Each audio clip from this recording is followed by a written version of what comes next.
Good morning, everyone, and welcome to this online session dedicated to Interreg Specific Objective 1, and in particular today on border obstacles. I am Kelly Zielniewski, responsible for ISO1 activities within Interreg, and I have my colleague Bessiana Ninka with me, who has also been working a lot on ISO1 and on B solutions.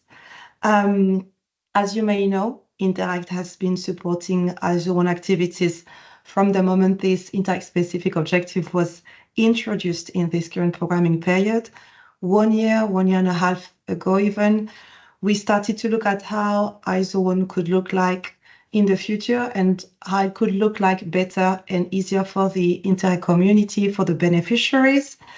We had a consultation, if you remember the harvesting event, the harvesting report we produced, and we asked the Interreg community to tell us what was working, what could be improved, what would allow a quicker and better, smoother implementation of ISO1 in the future programming period.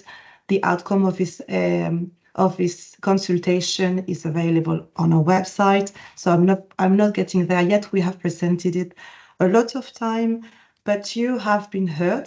You wanted, for instance, to turn us the flexibility ISO1 offers into concrete examples that can inspire you, into guidance for the future. And when I say we, I do not mean only Interreg, but of course the European Commission's, our colleagues from DG REGIO, who have also carefully following this topic and have developed new ISO1 initiative to push this Interreg specific objective further. You will hear about a new interesting project launched by DG REGIO in a few minutes, but before that, I quickly want to share with you what we are preparing this year as far as ISO1 is concerned from the Interreg side. So first, we'll have a series of webinars this year dedicated to ISO1, each of them with a different angle, but all of them with the same objective, which is to show the current ISO1 applications and where programs have implemented it and are using it, and also to explore with you, to discuss with you, to allow space for exchange with you on how we can push ISO1 to its fullest version for the future period. So today, this first webinar is about border obstacles. We will have a second webinar around May to show how ISO1 reinforces institutions by supporting cooperation structures, by developing governance mechanisms that can last in the long term. And we'll have a third webinar in September, most probably, to look at also how ISO1 can act as an enabler for the development, for the support of cross-border public services. On top of these online webinars, or these webinars, online events, we are also preparing printed, well, not printed, but written material for 2026. We will soon release a publication about ISO1, and this is a collection of approaches taken by the programs and how they are implementing ISO1, not only on cross-border obstacles, but on all aspects. Examples also, Interreg projects funded under this Interreg specific objective, and all this again to show what is being done, why it's being done, and how it is being done.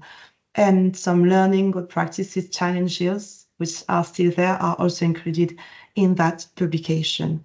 And in addition to this, infographics will also be produced, as well as a series of articles and some posts for social media. Why am I saying this? It's because then we need your contribution, we need your inputs, your practice, your stories to make this material more interesting and look better. So please, if you have anything that you want to share with us, your own time, then let us know. And now a quick word on the agenda. Today's webinar, as I said, is focused on border obstacles and what Interreg programs and projects do to address them. But today is also about new opportunities. I will ask Olivier from DG REGIO, Olivier Baudelet, to unmute himself in a few minutes to present a new initiative called InterregGov, an initiative for Interreg programs. Then we need to create some space to exchange experiences, approaches, challenges still on ISO1. We have invited 2 Interreg programs and 1 project to share their approaches, their experiences, their work on ISO1 and specifically on border obstacles. And we will allow some questions from the participants as well. And we want to end up the webinar, we have foreseen 30 minutes, to discuss with you on this new initiative that will be launched by the Commission, this InterregGov project, and also to keep some time to discuss ISO1 in the post-27. The initial plan was to provide updates on ISO1 in the post-27 context, but we know details are not there yet. Still, if time allows, we'll take some time maybe for questions or for suggestions or reactions from your end. And now, before I stop sharing for a moment, before I give the floor to Olivier for the first part of the agenda, we have prepared a few questions for you. So let me go there. Yes. And I don't want to start on a negative note, but we know some CBC programs are still, some programs are still struggling with ISO1. So we want to know as a start, what if you're still facing difficulties implementing ISO1, and especially when it comes to borders obstacles. So if everything goes well, you should see the poll. You should be able to answer. Please do so. It's a very straightforward question. Yes, no. Let's see. I'll give you 1 more minute to answer. Colleagues from DG REGIO are watching.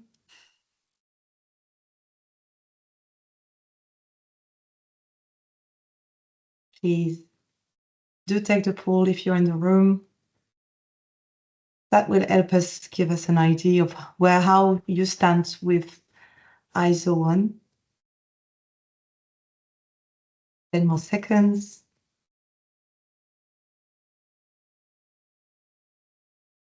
Okay, but I see it's half.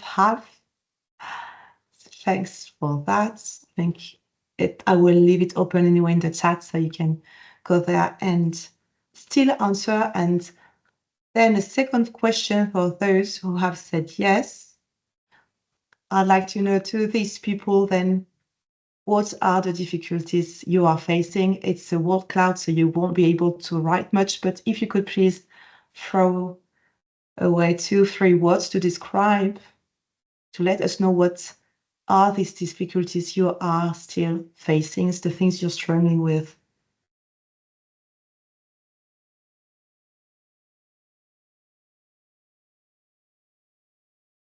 Border obstacles.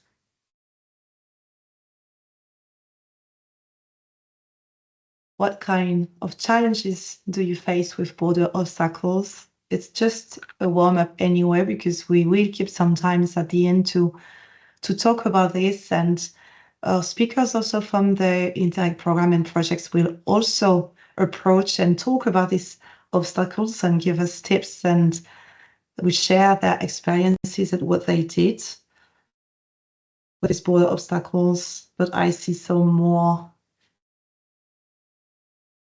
words getting to the right partners, most probably involving the beneficiaries, legislations, yes, legal obstacles, administrative obstacles are a big challenge.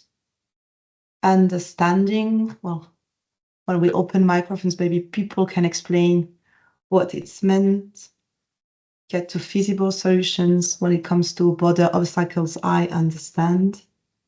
I see some people are also writing in the chat. So thank you very much for that. Now, I would like to move on to the first part of our webinar. So Olivier, I would like you to unmute yourself. Olivier Boudelet, do I need to introduce you? From DG REGIO, European Commission. Olivier is in all of our events related to ISO1 and followed very carefully the ISO1 discussions.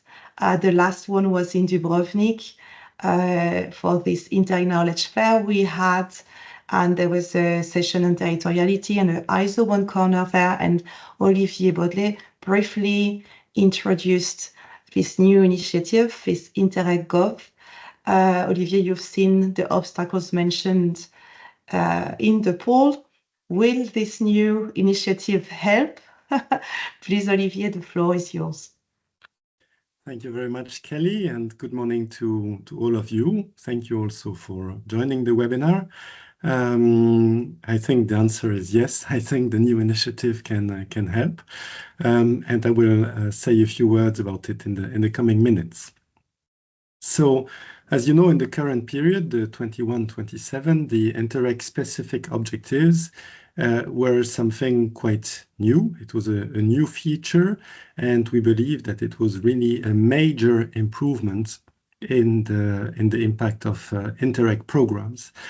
ISO1, more specifically, which is D1 focusing on governance, is very important because it addresses issues related to cross-border obstacles and issues related to people-to-people activities.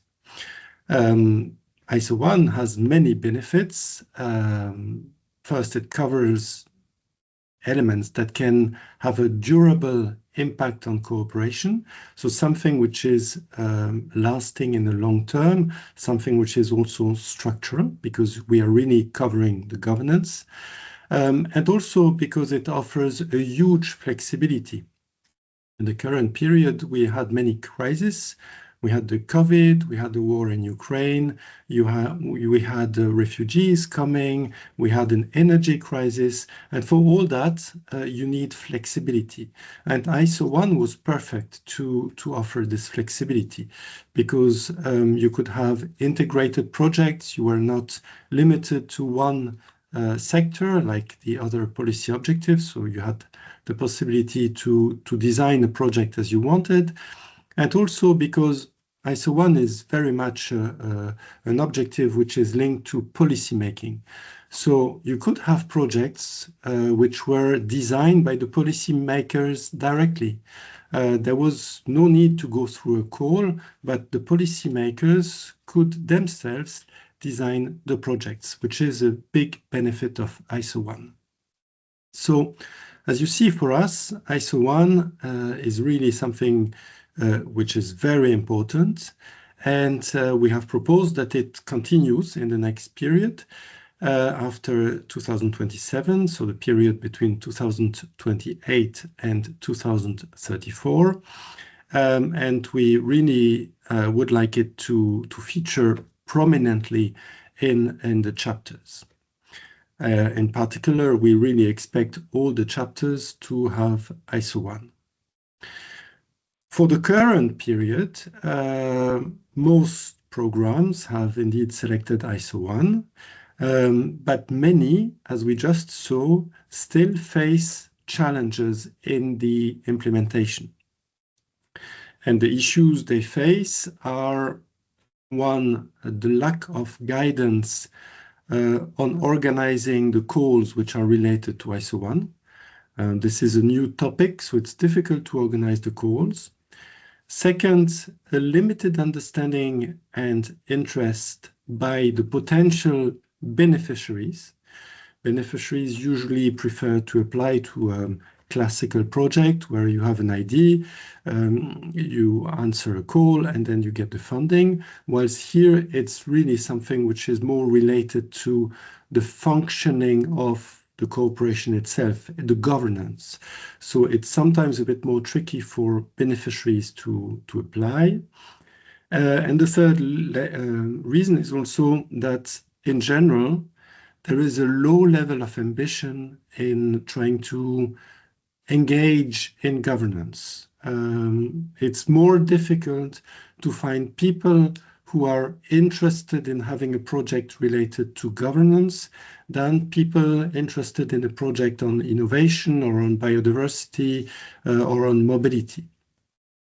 So at the end of the day, because of mainly these three reasons, only a few mature programs have managed to have impactful governance projects under ISO1.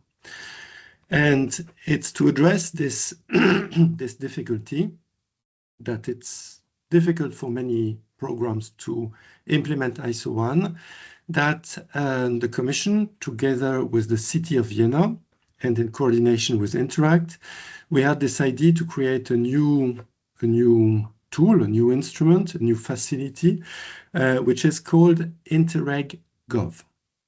So now I will say a few words about that, about InterregGov, and I will start by the objective. The objective is really to improve the implementation of ISO1, both in the current period and in the future period. The duration of InterregGov is 2 years, and it has two pillars.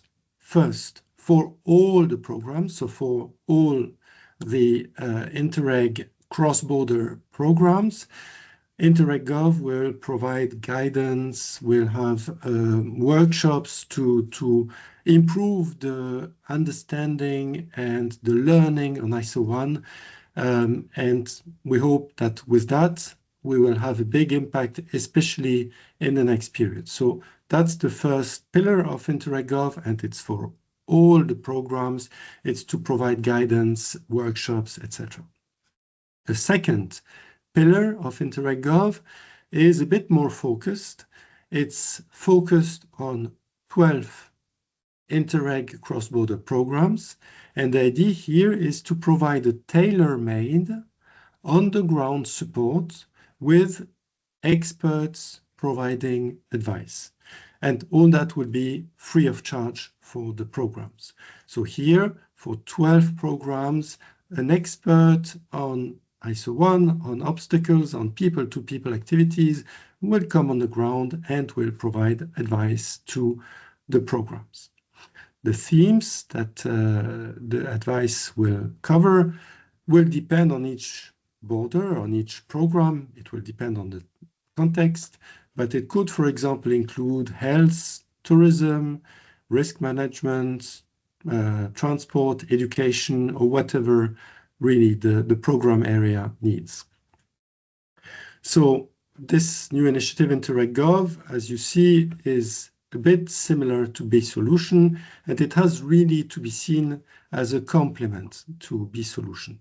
So B-Solutions, most of you know about it, provides a first-hand analysis of the legal and administrative obstacles on each border, and it proposes also solutions about how to tackle these obstacles. And here, InterregGov can help to link these findings under B-Solutions to the broader Interreg program and support the implementation of the findings. Let me give an example. You can identify an obstacle through a classical Interreg project. So you have your project, you want to implement it, but you face an obstacle. Then you go to B-Solution. They have an expert which looks at these obstacles and finds some solutions, which then lead to a workshop to bring together all the people who could be involved in finding a solution and improving things. And once this is done, then obviously it's not the end of the story. You need to do something. And to do something, very often, you would go through the Interreg programs. And that's where InterregGov comes into the game, which is to make the link between the obstacle which has been identified to the solution, which then can be done through the Interreg programs. So that's how B-Solution can be linked to InterregGov. That being said, obviously, you may have obstacles which are well known and which didn't undergo an expertise of B-Solution, and that's fine too. You can also use InterregGov to address them. And just to finish on the link with B-Solution, I just want to say that, by the way, there is a call which is currently open for further B-Solution cases. So if you are interested, don't hesitate to apply. So back to InterregGov. I have almost said it all, but it's important to know that as of today, it's still in the making. So you don't have a website yet, you don't have material yet. So all that will come in the coming years. In the coming weeks.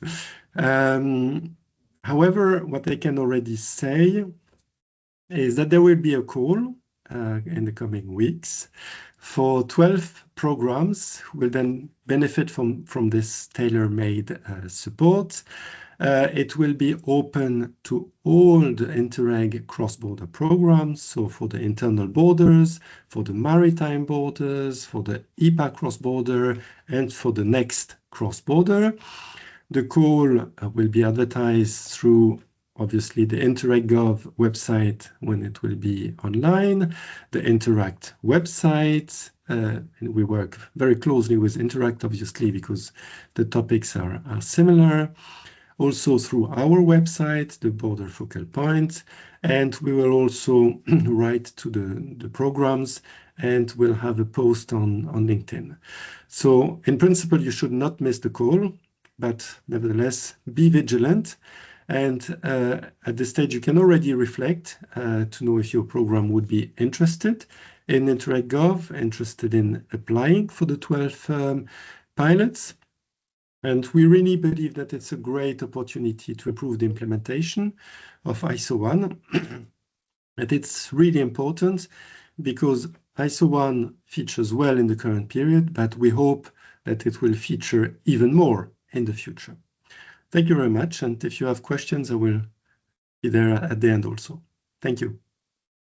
Many thanks, Olivier, for this first presentation on the InterregGov, on the future call coming for the programs to get additional support on ISO1 activities. We want it to look more and better in the post-27 context. I have one more poll for you. This is another straightforward question. And I know it will be difficult to answer as it's probably very soon, but still, after Olivier's presentation, do you plan to apply to the Interreg call? Yes, no, maybe I need further information. Please take a moment to answer.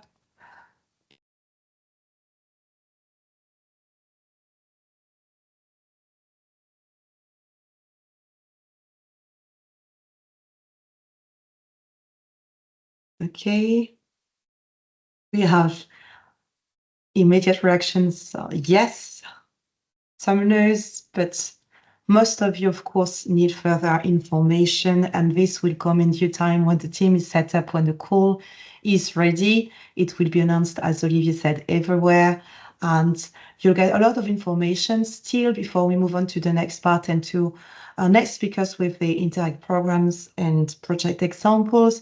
We will come back to this InterregGov initiative at the end of the webinar. We've kept some time, as I said before, to take first reactions on this new initiative launched by DG REGIO with the City of Vienna, and maybe a few questions. You can also, well, you need to digest information, but you can, if you have some questions, post them in the chat, so the colleagues from the REGIO can read you and be prepared for the last part of the session.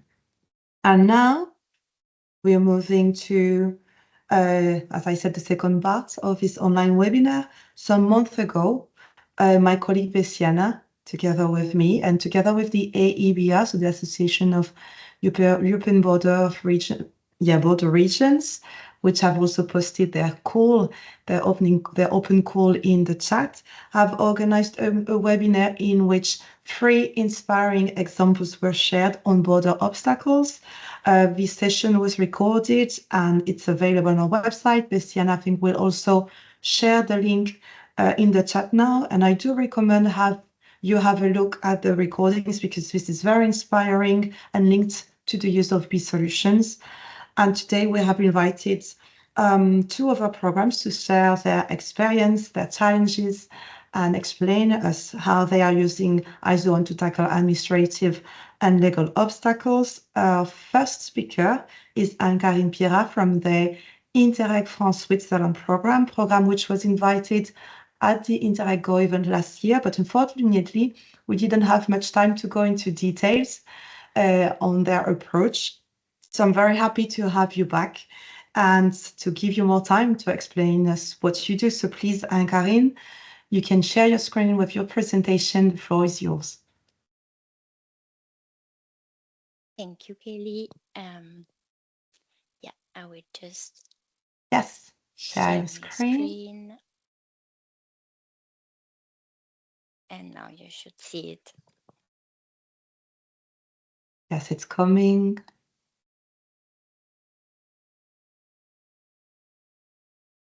Do you see? I have a white screen. Am I the only one, or Bessiana?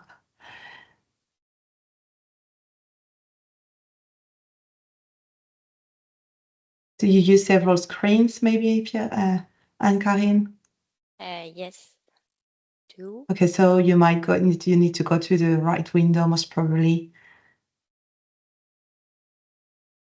And if you cannot, then I can share for you. Just try.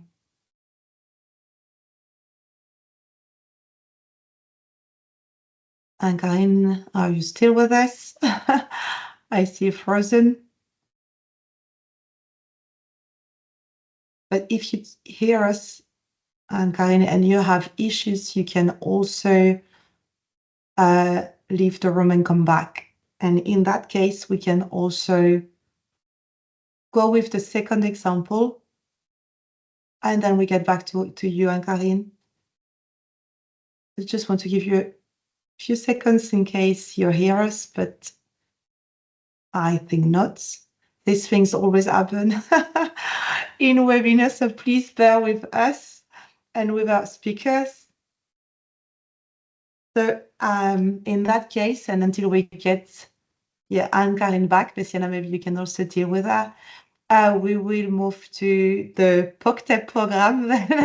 So the second example is a shared presentation from the Interreg Spain Portugal program, POCTEP, which has come with a funded project under ISO1. So Belén, Javier, please tell us then what's your experience with border obstacles, what you do, and from both sides. Thank you. Okay, Kelly, could you share my presentation, please? Yes, let's see if I can do that.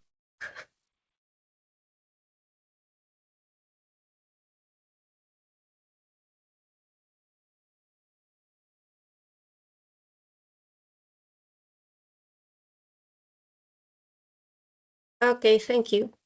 Dear colleagues of the Interreg community, it's an honor for me to stay here and we take a moment to reflect on the important role that the governance plays within the Spain-Portugal cross-border cooperation program, known as POCTEP.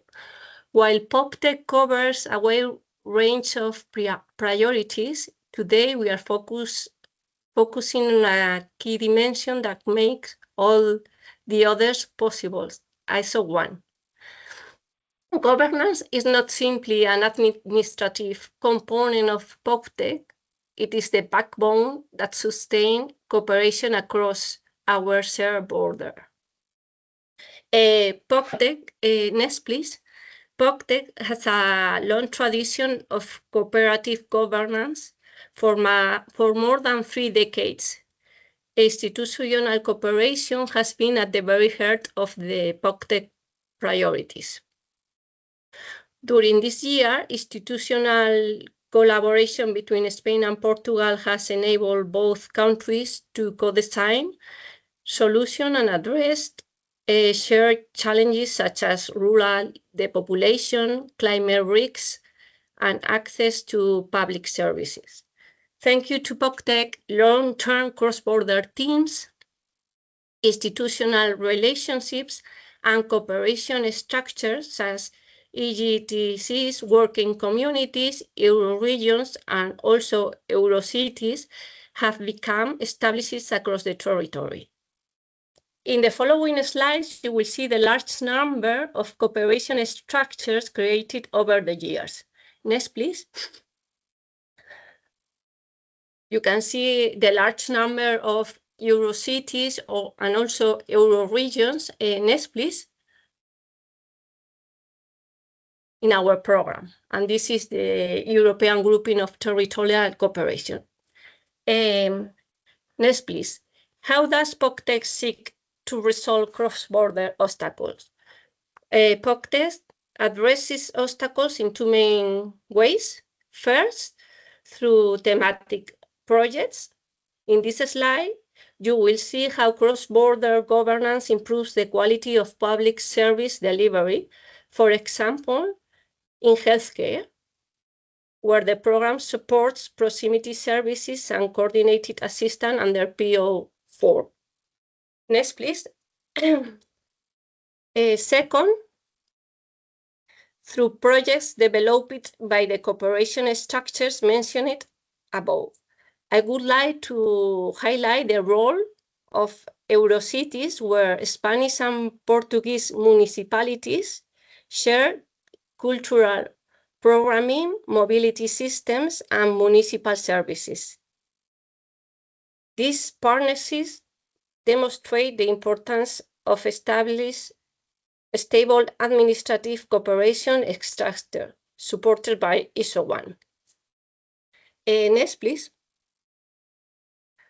Lastly, I would like to stress the POCTEC governance objective is backed by a strong political and financial mandate. You can see the numbers. The program totals 475 million euros, including 356 million euros from the European Regional Development Fund. During this current program period, 8 calls have been launched and 215 projects were approved. Despite the progress made in recent years, it's still essential during this program 2021 and 2027 to consolidate achievements and reduce ongoing functional and administrative disparities between institutions in the cross-border area. Thank you very much.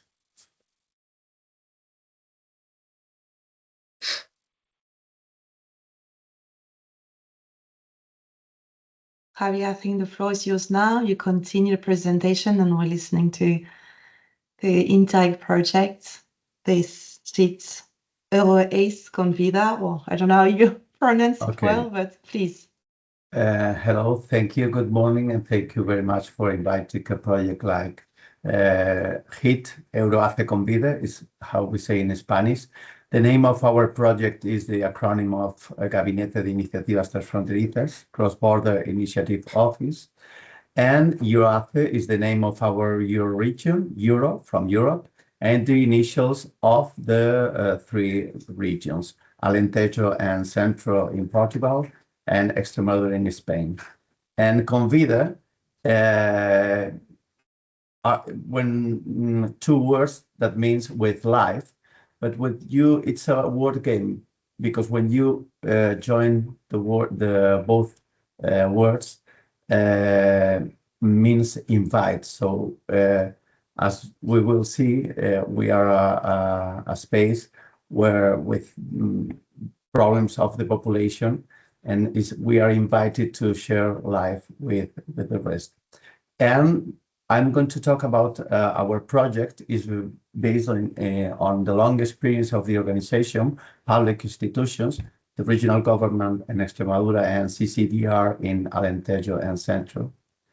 And we started in the early 90s when the word governance did not exist in the Spanish dictionary. In fact, that word appears in the dictionary at the beginning of this century.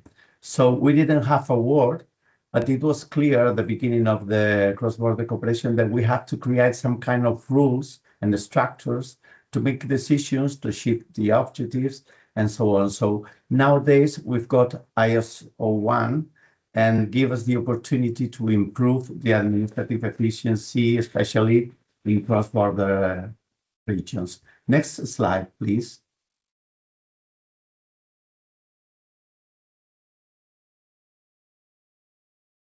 Okay, first of all, I would like to show you where our region is located. It's made of two Portuguese regions. The green one is center of Portugal, the red one Alentejo, and the yellow-orange is Extremadura. We share more than 400 kilometers of border between those two countries, and we share historical ties, historical problems and conflicts also, and we speak language of Latin origin that are very similar and mutually comprehensible, but we have a problem. Portuguese can understand better Spanish people, and Spanish people not do the same with Portuguese. You can see in these some cities of our Euro region, and we can go to the next slide. Well, this is the story of our cross-border cooperation. Spain and Portugal suffer under two dictatorships for much of the 20th century until the middle of the 70s, and recovered democracy in very different ways. In 1985, Suarez and González signed their accession to Europe, and on its 1st January 86, we became members of the European Union. And Interreg was launched in 1989. We can see how the evolution of the logos of Interreg, more modern nowadays, as you can see. And we signed two agreements of cooperation. The first one with Alentejo in 1992, and in 1994 with Region Center. Both were signed in very important bridges of that connected. One of them is broken, but a few years later was rebuilt a new one with European funds. And the other one, Alcántara Bridge, is a Roman bridge that unites both countries. Next one. When we started to working, we didn't have any tool, so we have to invent many things. For example, one of our key tools were sectoral commissions and subcommittees. So it's put together responsible for health, for example, education, civil protection. These are very important, but sometimes from a sectoral commission, we need to open a subcommittee. For example, the Health Sectorial Commission, we have created recently a subcommittee on addictive behaviors, because it's a problem. It's a big problem in the border areas. Gambling, drugs, even we're dealing with mobile phones. That is another addiction, you should know, and other important, for example, statistics sectorial commissions.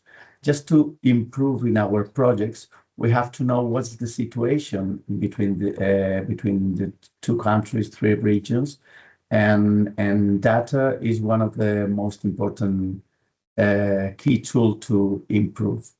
And other, for example, youth and sport is another.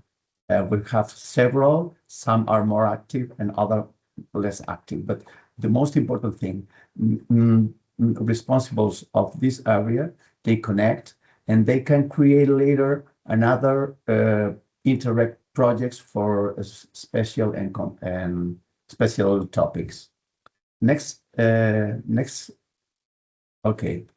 One of the words that appeared at the beginning in your was understanding.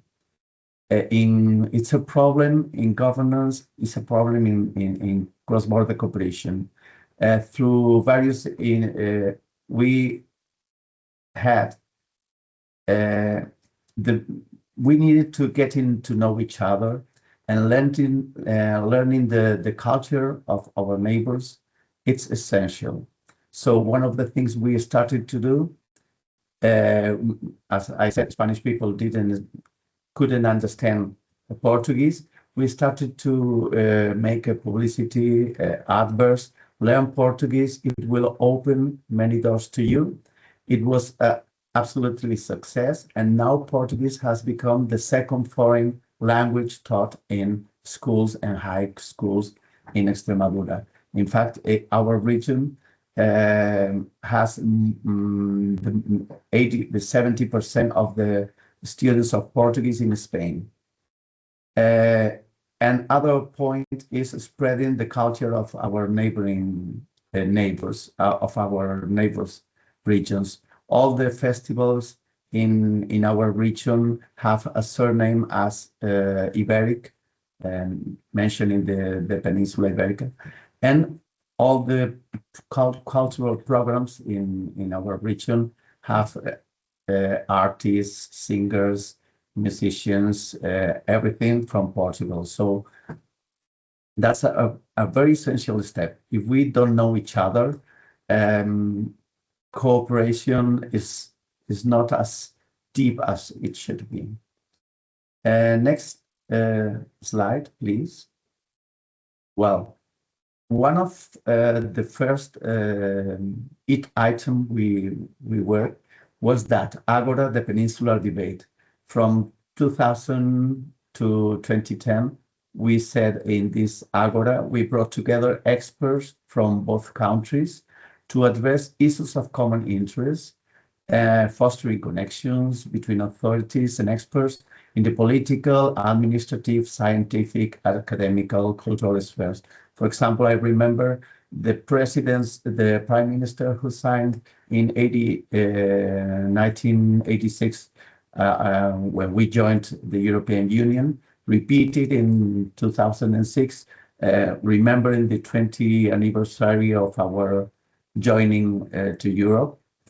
And especially in a week, we have 3 or 4 courses, academic courses on topics very important for our regions. One of them, for example, in 2005, it was about fire, because we have some problems in those moments. And I will see later, because we have repeated with the same problems, and we put in contact responsibles of that matters in both countries. Next slide. Well, and recently we have started with border dialogues. 2 years ago, we started with some very interesting border dialogue. It was with senior university people, senior students of the university for retired people, and they were working about Europe, and they were working with young people about the difference when we have borders and now we haven't got any kind of borders.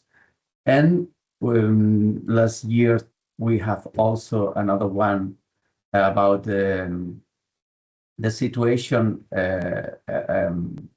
of workers in border regions, the problems affected with rights, healthcare, and so on. And the last one, it was a mirror of the course we had in 2005 about fire in forests, because it's one of the most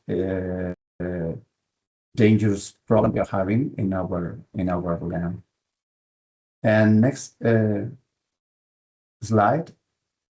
Well, and these solutions we have talked about it. Is a tool we should use more often, because we have participating too into in 2021, improving conditions for aerial interventions in border forest fires. As you can see, is one of the most important common problems we have to deal with. And in 2023, about healthcare for cross-border workers. And it's curious because we started with these solutions because someone told us about a problem that we didn't have detected. And that's a question we would like to propose for the future. How to detect those hidden problems that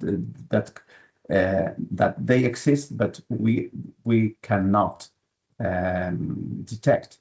And that's something we would like to propose.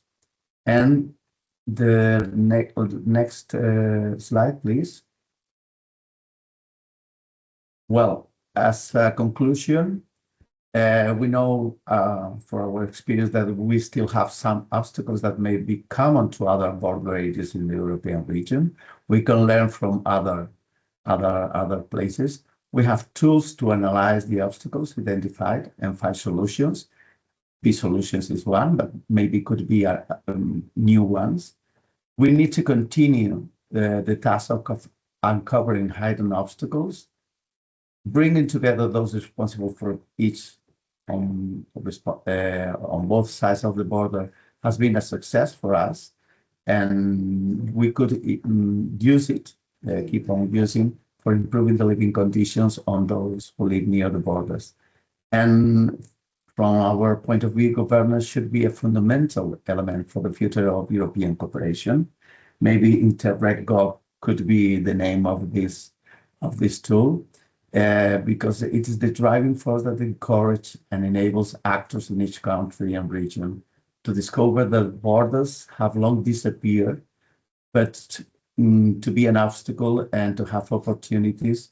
Borders are the best place in Europe to put to sow the seeds of a better Europe. And I don't know, that's all. Thank you very much. Thank you very much, Belén, Javier. Listening to practitioners and beneficiaries, also a great source of inspiration and information for us. We talk a lot about legal and administrative obstacles, but language is another important one to different cultures as well. So thanks very much for sharing. I would like, before, do we have Anne-Carine back, Bessiana? Yes? Yes. Before you're okay. Before we try again, I would like to maybe offer participants some time, 5 minutes, 10 minutes to ask questions to Belén and Javier if they have. You can, I don't know if there's something in the chat, Bessiana, otherwise maybe you can raise your electronic hand. Is there any question? Immediate reaction?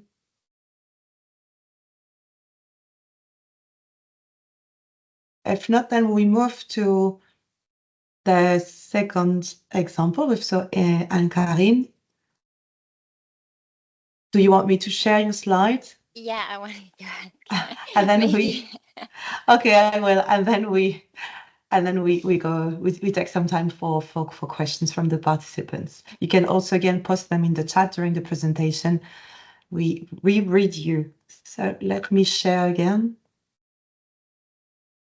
Yeah, so in the meantime, just first to present myself, I'm Anne-Carine Pierrat, and I'm working for the managing authority of the Interreg program France-Switzerland. So I'm based in France, and I'm basically in charge of following every aspect of the implementation of the program.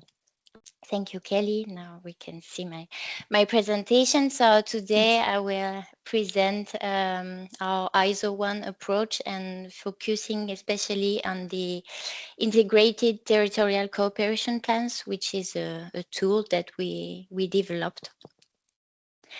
We can move to the next slide.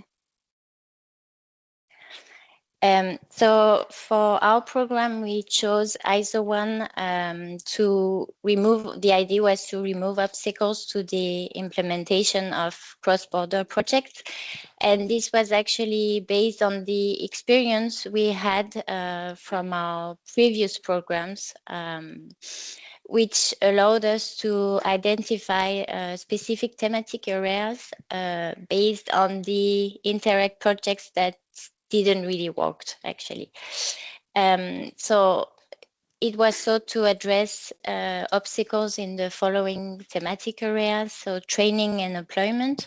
This was, for example, one of our priority from the previous program, and we could see that, yeah, there were some issues. So, for example, diplomas recognition that needed to be addressed. There are also like areas like health and rescue services, green transition and circular economy, and mobility. And the idea is to remove obstacles to facilitate at the end the structuring of cross-border projects, especially in other priorities of our program. And we can now move to the next slide. So we made it priority 5 in our program, which aimed to reduce obstacles at the French-Swiss border. And in the framework of this priority 5, we support 2 types of action. So first, there would be classic Interreg projects, which aim at identifying and removing obstacles to improve the efficiency of cross-border public policy. That can be common studies, common tools to collect information and data, experience sharing, and especially in the fields I just mentioned before. And the second type of action we support is the development and implementation of integrated territorial strategies for regional functional areas. So they are called PTIC, for Plans Territoriaux Intégrés de Coopération for the French speakers, and otherwise in English it would mean Integrated Territorial Cooperation Plans. And I will present, yes, thank you, this PTIC a bit more in more details. So we had a first call for applications, which was launched mid-2023. We since then had 2 other calls for applications, so we're quite flexible in the launch of a call for application. And this PTIC have 2 phases. So phase A is called emergence, and that is the development of the territorial strategy with a diagnostic of the territory and the definition of an action plan. It usually lasts 1 year. And the second phase, so phase B, is called implementation, and we will support the PTIC coordination and especially its governance and the structuring of 2 individual Interreg projects. And this phase is usually lasting 3 years. I should also mention that a territory could apply, of course, to phase A without applying to phase B, but also it could apply to phase B without applying to phase A. For example, if the territory is already well structured and really already identified, like the obstacles to work on. We can move to the next slide. So we'll present the funding mechanism of this PTIC.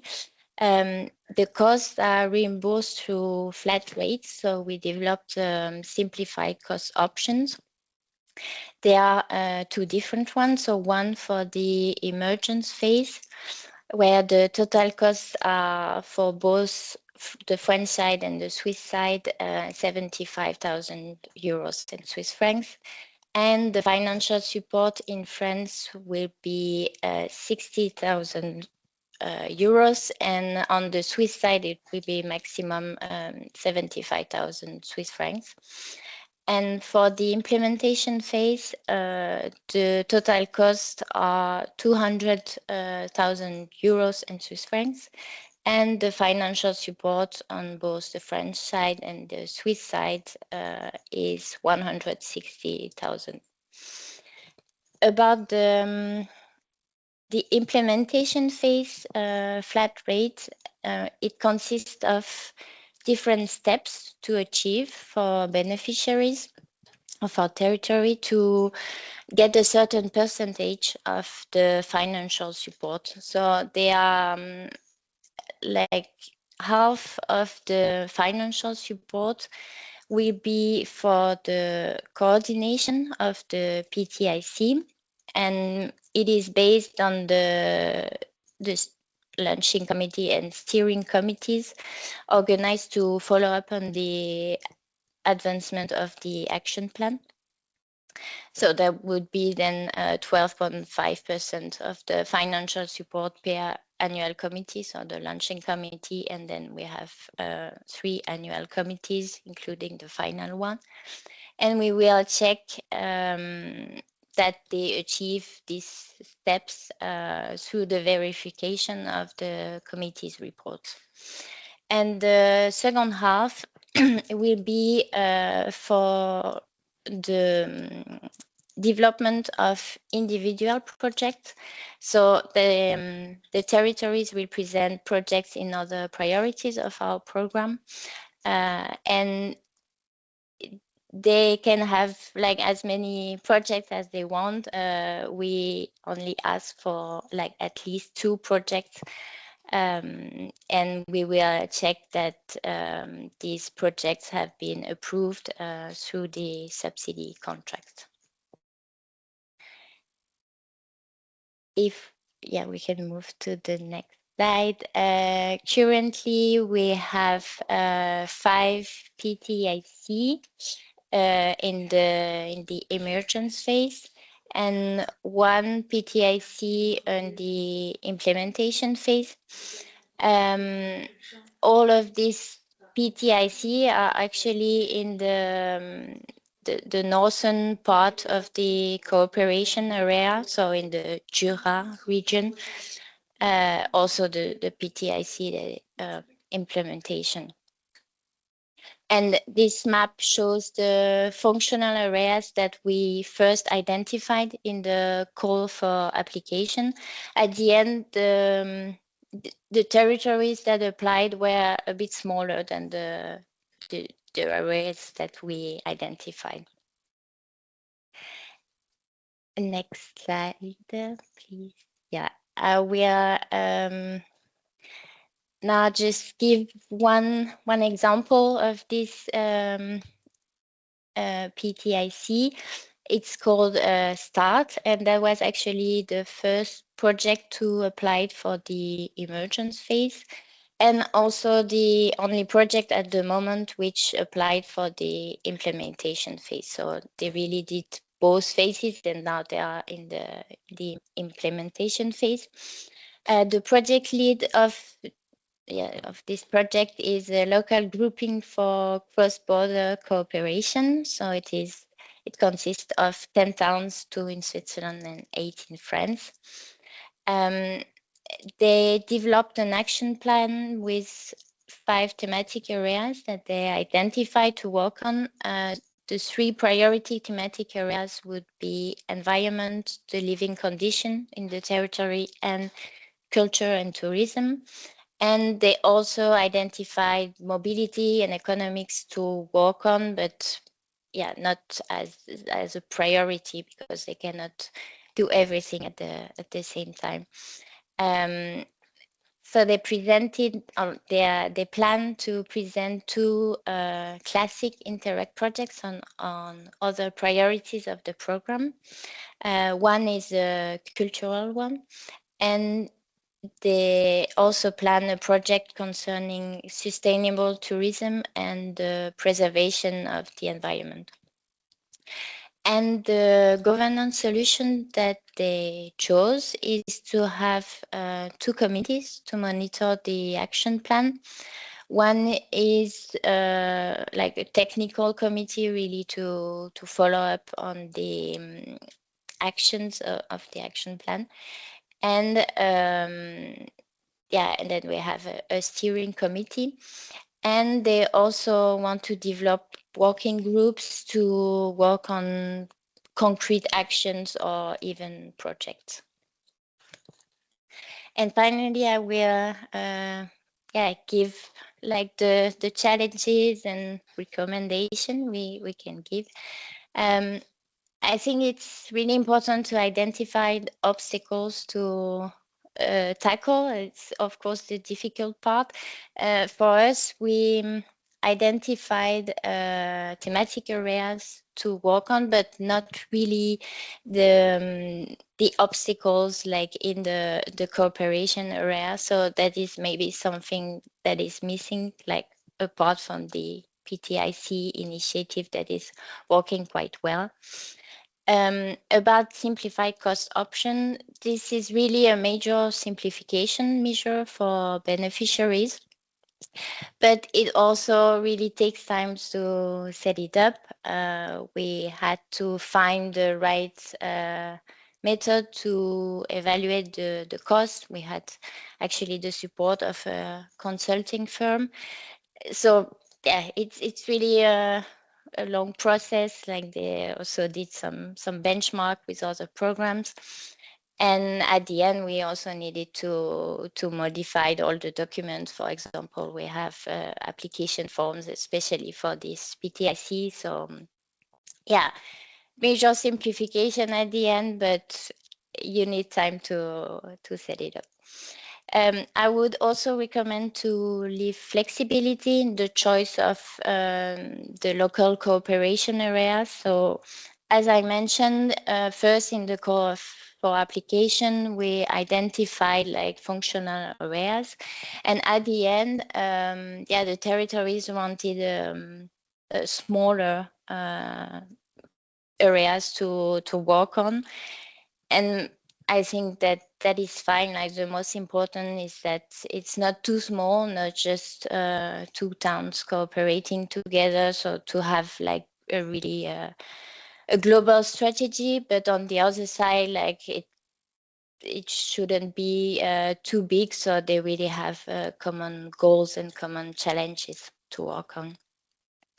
And finally, I think it is important for all Interreg projects, but territories really need to work together.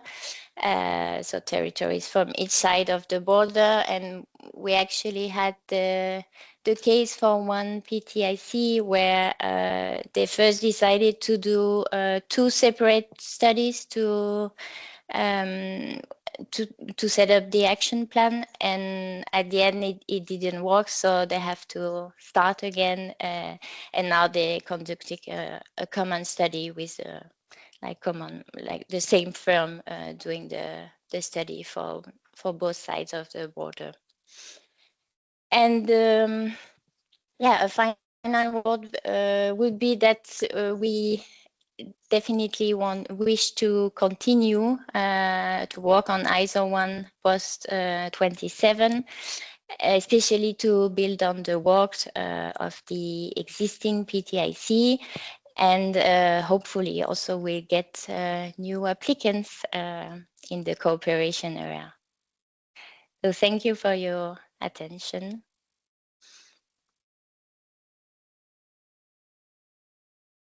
Thank you very much, Anne-Karin, for sharing your experience. You give us a very practical approach. By the way, you show us how you build your call and also this PTIC funding mechanism.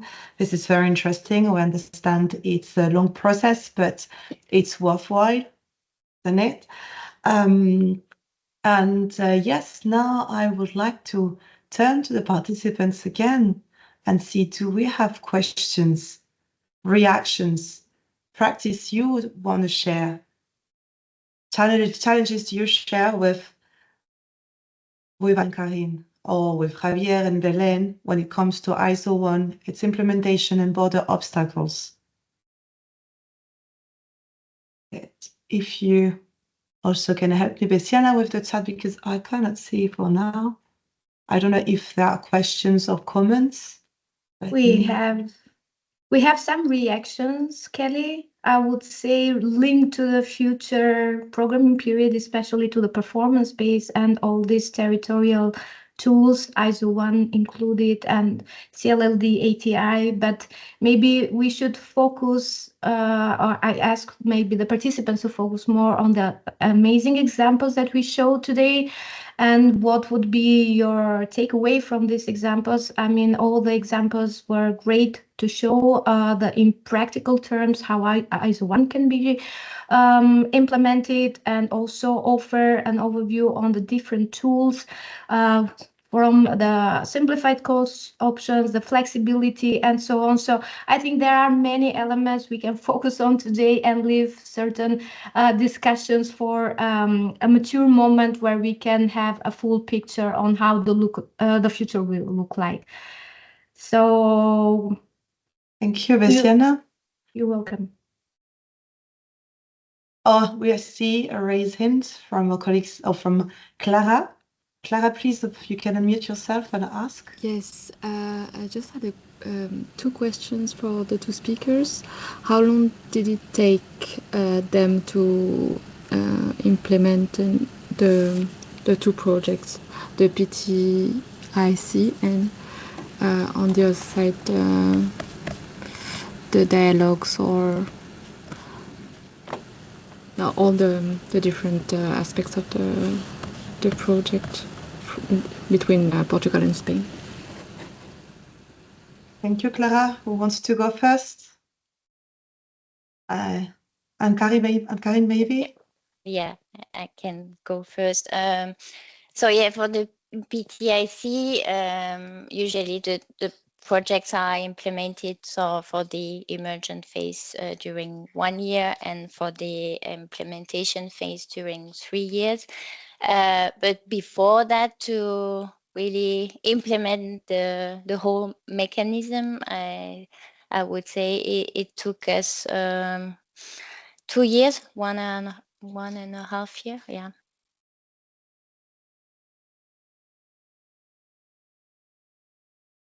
It's me. You ask about border dialogues. We started in 2024. The first one, well, that year we had two. The first one in April before the European elections, just to talk about the importance of Europe, conversation between older people and other and younger people. And the other one about the situation of cross-border workers, healthcare, and so on. And that was in 2024. And last year, at the end of last year, in about fire incidents and so on, we are going to have at least one every year. Okay, thank you. And then maybe a question about the impact. Is it easy to see the impact of these dialogues, or on the territory? Yeah, we've got an impact. In fact, it was very important to have feedback, because the last one about our fire, many people affected by the fire could participate at the end of the dialogue. So apart from the speakers, many people who suffer in the fire could participate.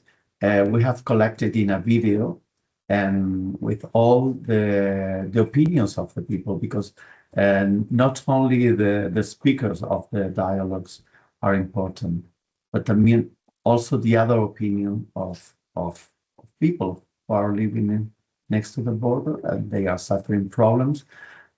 Fire across the border without any kind of problem. Thank you, Javier. I also have a question for you.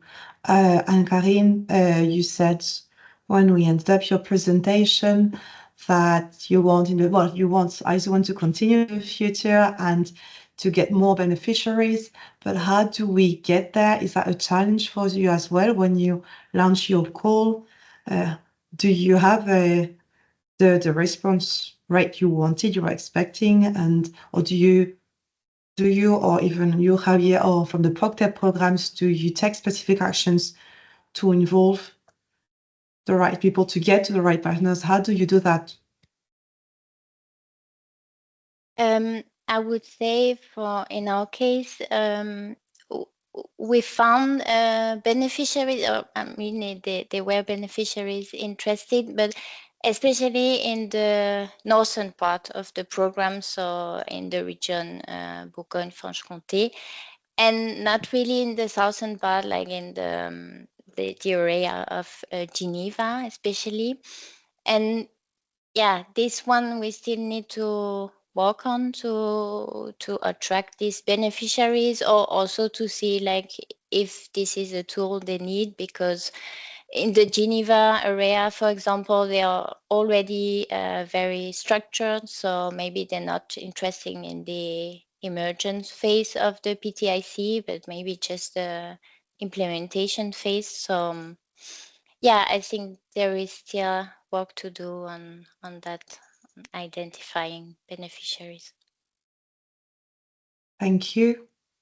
And you've also looked at B solutions, or if I'm right, or did you use some of the findings yourself for developing a strategy, or can you say something about that too, if you know?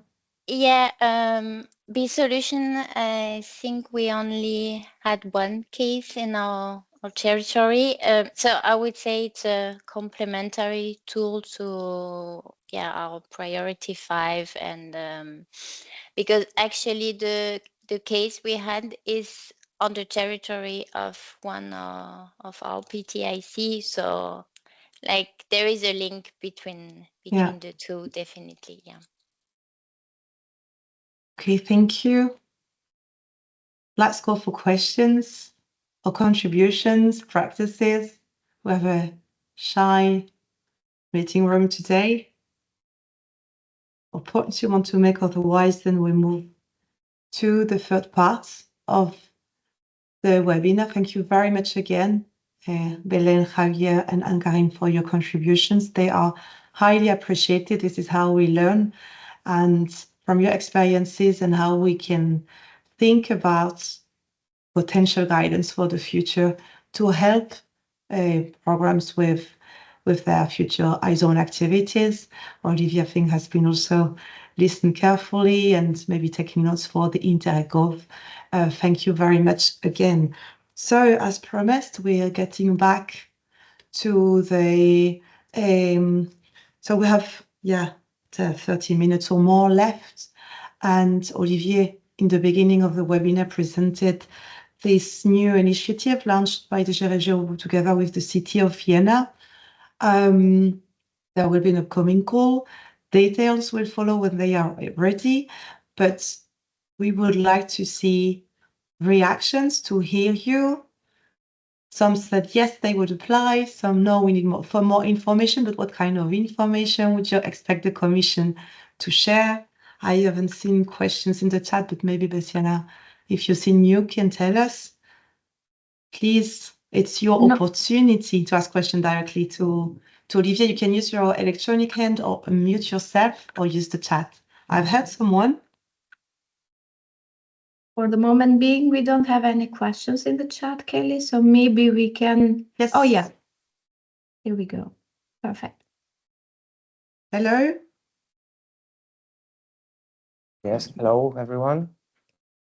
My name is Michał Korczak, and I greet you all from Warsaw, Poland. I represent the managing authority of the Interreg A South Baltic program.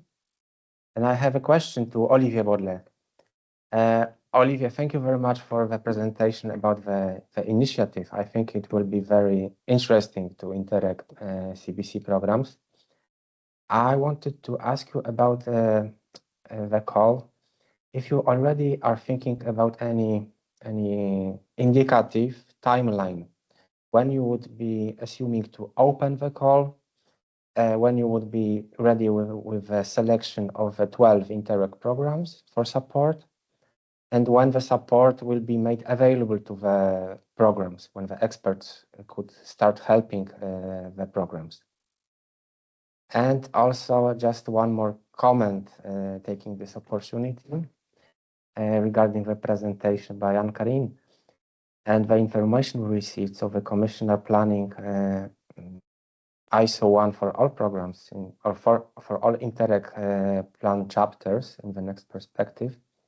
And I am happy to hear that you do not actually need PO5 to implement territorial tools or territorial strategies. You can use ISO1 for that. So I hope that this approach will be kept for the next perspective as well. Thank you.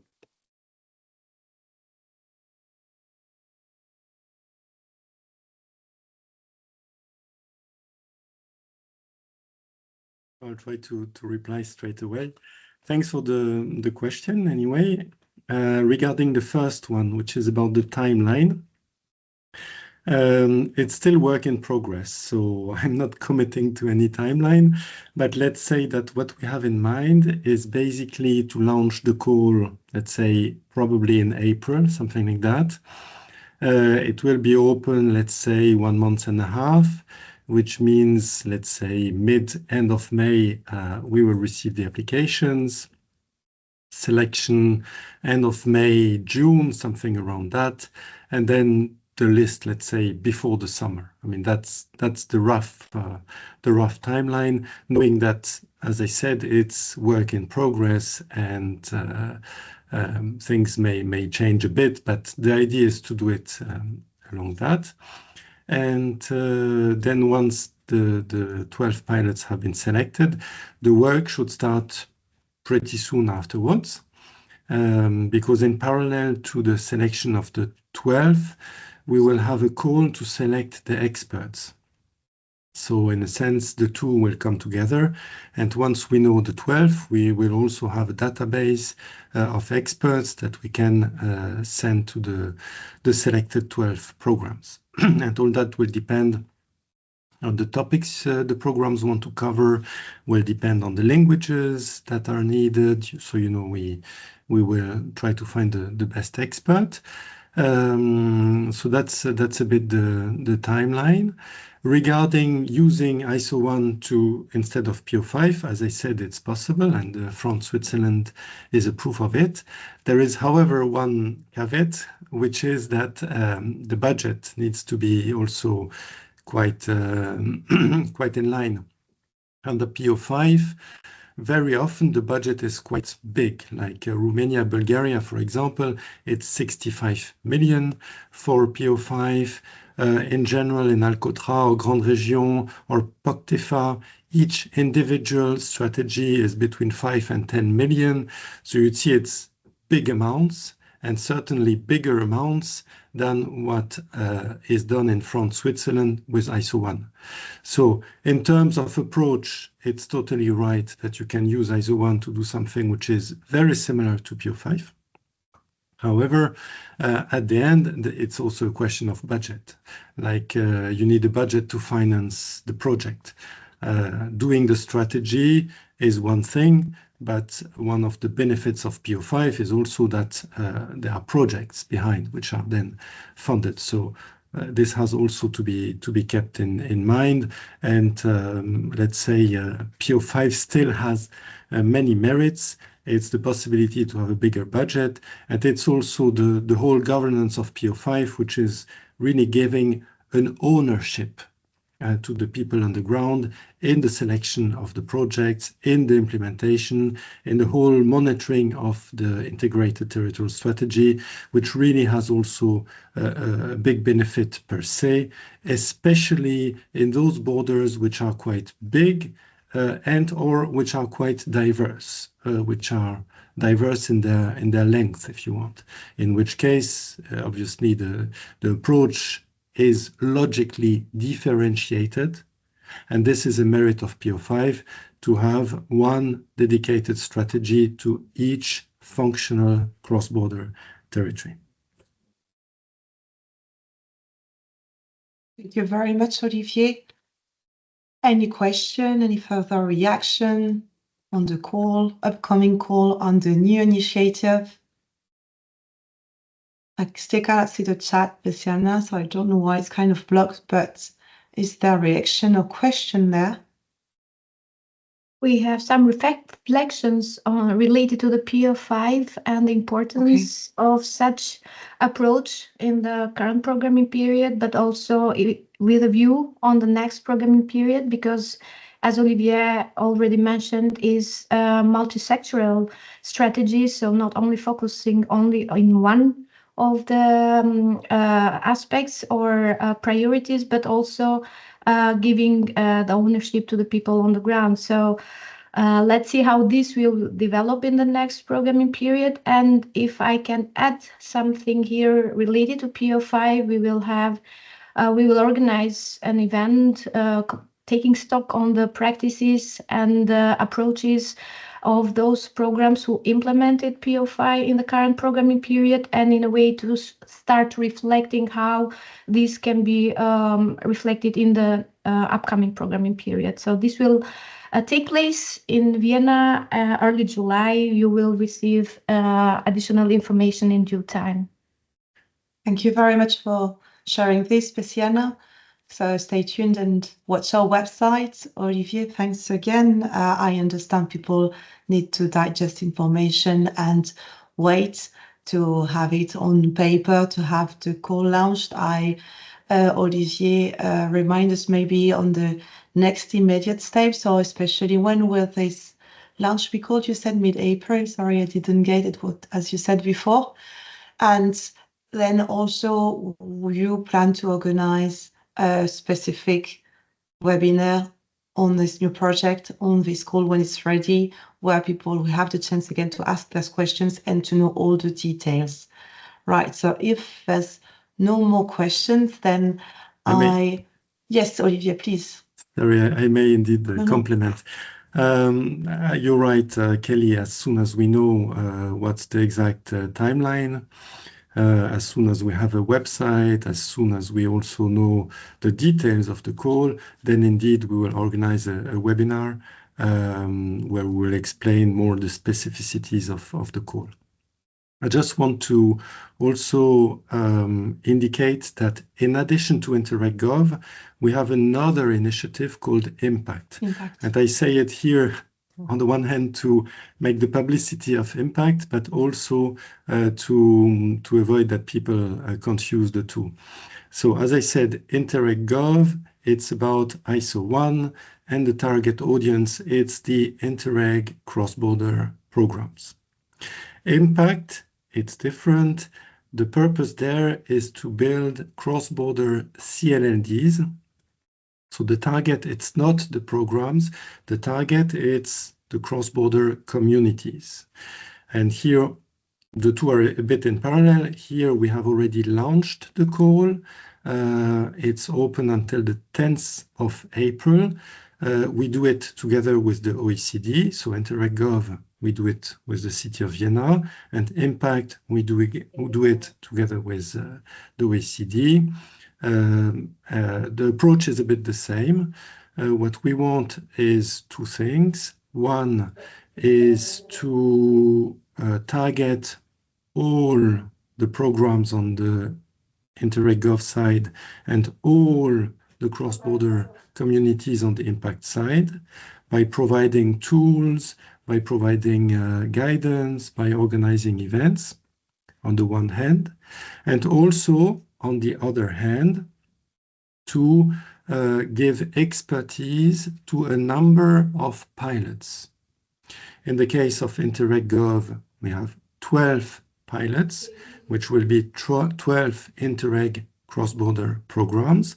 And in the case of Impact, we will have 30 pilots, which will be 30 cross-border CLLDs. So you see the two run in parallel, and obviously it's interesting to follow the two, knowing that the target audience is not the same. InterregGov, it's for the programs, and impact, it's for cross-border communities.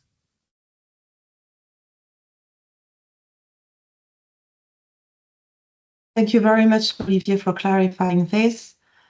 Is there any more question, reaction in the chat related to this new initiative? Christiana, can you confirm not, as I still not cannot see it?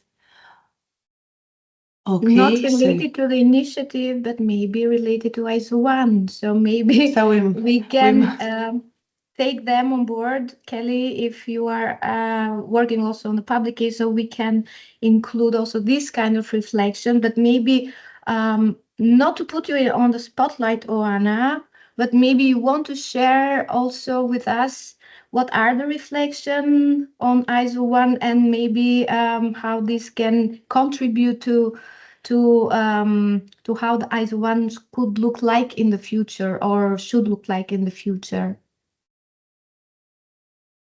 Thank you. Thanks. First of all, I do believe that there is a bit of scope for ISO1 in terms of underpinning enlargement. For those of you who don't know who I am, I'm working for the Romania-Serbia program, so an external border.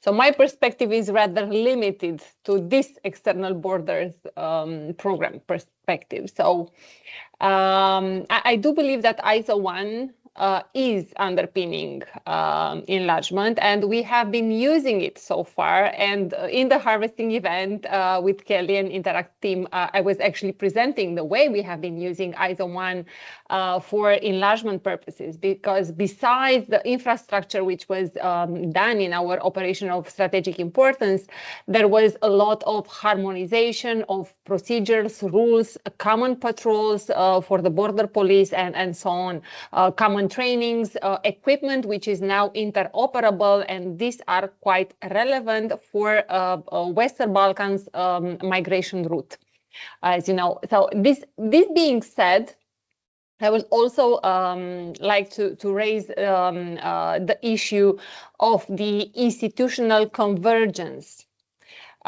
between the enlargement countries' institutions and member states' authorities. And this institutional convergence is in the Commissioner Fito mission letter. And I do believe that ISO1 can contribute to his mission towards institutional convergence. And this is precisely it. I mean, I didn't double click on what Peter said, that ISO1 is more towards softer projects. I do believe it is a lot of scope for that, but should not be limited to it.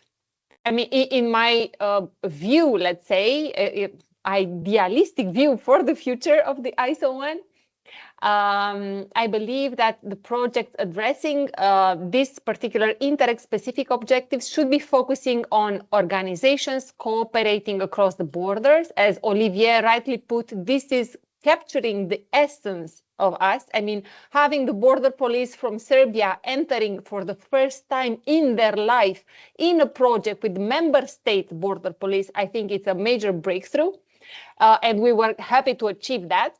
So while this cooperation is underpinned by rules, procedures, harmonization, and everything, should not be limited only to that. We should see impact on the ground in terms of equipment, in terms of infrastructure, in terms of whatever these people need, trainings, spill over from the member state to the enlargement country. So let's not limit, keep it like it is now in 21-27, when the regulation did not specify anything in terms of is the investment allowed or infrastructure, or you can do this and that under ISO1. And I do believe a lot that the performance regulation is helping us by not regulating at all ISOs. So under ISOs, the way it is now, the performance regulation, we can choose any intervention field, we can choose any indicator, and I do believe this is perfect. Thank you, Besiana. Thank you, Anna. Simona, you want to react on this, please? You're muted. Okay, good morning, everybody. Thank you for to Interact for organizing this very interesting seminar and for a very interesting discussion about the ISO1 and ISO2. I understand that for the current program you are using, Oana, the ISO1 for actions for the external borders, where you have there is a specific context. I would like to say that what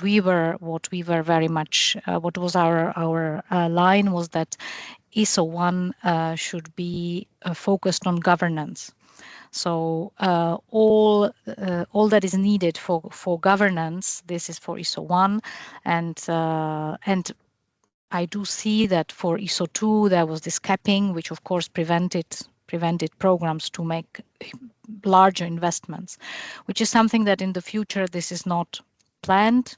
So there is, for the time being, and it is our intention to keep full flexibility for the ISOs, but in terms of the focusing, again, ISO1 in our mind should be dedicated to governance. So primarily to actions which support cooperation governance across borders. So not linked with directly infrastructure. In the future, as I'm saying, there will be other specific objectives. There will be the new Interreg Specific Objective on ISO 3 for resilience. There will be on the ISO 2. We don't expect any kind of ceiling. So hopefully there will be a better scope for distinguishing the different interventions under the different specific objectives. This is what I wanted to say. Thank you very much, Simona. Is there any other reaction, question, maybe not wish, but suggestions for making ISO1 implementation easier, smoother in the future, and especially maybe when it comes to border obstacles? Colleagues from the Commission are listening. It's your call, it's your opportunity. I think that nothing prevents the programs to prepare the ground with the ISO1, and then of course to do investments under any sector specific or theme specific measure. You're absolutely right. And in the publication I was mentioning at the beginning of the webinar that we hope to release soon, we actually have some examples of projects which are paving the way to investments, because there's always preparatory work that needs to be done before you get to these investments, and which is being done through ISO1. And yeah, we will soon be able to share these examples, but I can see they are needed. Oana, you raised your hand again. Yes, because you asked this particular question, what would make ISO1 more easier to be implemented in the future? And I would like to double click on what Olivier said in the beginning of the meeting. ISOs are perfect, and I have his quote here, for flexibility during the crisis. And if we have this common understanding of the scope of the Interreg specific objectives, and we continue with this approach, this will not only enable us to make full use of the performance framework regulation, but also to address what the challenges are at the respective moment. We don't know if enlargement country will join. We don't know what type of harmonizations or institutional capacity building they would need at a certain point in time. So as long as we are able to keep all the options on the table and leave these instruments as flexible as possible, and if we manage to agree during these 3 webinars we have in this year that this is the way forward, to leave the flexibilities in ISO, I think this is the best approach and the easiest way to implement this. Thank you. Thank you, Anna. One last call for questions, comments, suggestions, anything before we get to the end? No, so then I'd like to thank each of the speakers we've had today for sharing their views, their insight, their experiences. Olivier and Karine, Javier, Belen, thank you very much. Your contributions were highly appreciated. We have other great examples, as I said, that will be highlighted in the publications and will come soon. This recording, Bessiana's, I think she shared before, on other examples of programs tackling border obstacles. So thank you, everyone. Thanks, Bessiana, for being my co-pilot today. I've got 2 more requests, and Bessiana has anticipated it. First, there's this feedback form shared in the chat. You know, we always search for improvements. Your comments are very welcome. So please, if you have anything, you share it in the form. And also, as I said again before, so we are doing these publications with many more material. We'll have this series of webinars. We will issue articles for the Interreg.eu website on governance, on how ISO1 is performing. We will have social media campaigns. We've started already. We really want to give a big push to your stories, to your approaches, because this is, I think, clear that that's also what the programs need to learn from each other, to get guidance, tip, and so on. So please, whatever story you have in practice, share it with us. We will make use of it. Of course, recordings of today will be published on our website together with the presentation and will be sent to you in a follow-up email. So once again, thank you very much to all of you for joining and following the webinar today. Thanks, Bessiana. Thanks to speakers, and enjoy the rest of your day. Thank you. Thank you very much. Thank you. Everyone. Bye-bye. Thank you. Bye-bye. Bye. Thank you. Thank you. Bye-bye. Goodbye. Thank you. Bye-bye. Thank you. Goodbye.